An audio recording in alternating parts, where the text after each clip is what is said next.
Patotoo na talaga. Ano yan? Parang scam yung gobyerno.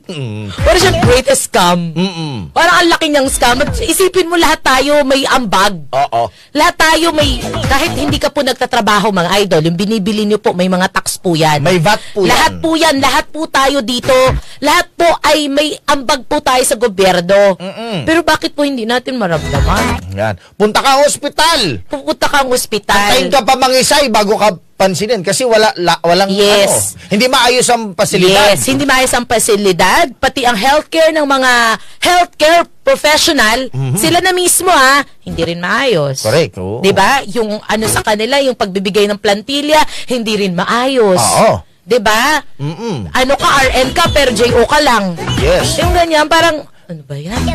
Sa edukasyon natin. Yung mga teachers, Oo. tumbling na. 'Di ba? Hindi lang 'yun, pati yung mga yung mga eskwelahan na yung mga gamit nila sa eskwela, mahal, saan yung tax natin?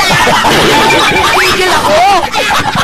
'Di ba? Isipin mo, hindi ko talaga maiisip Hindi, magmamaoy na talaga ako dito, Papi Bonjing. Pinayaman mo ang mga kuraka.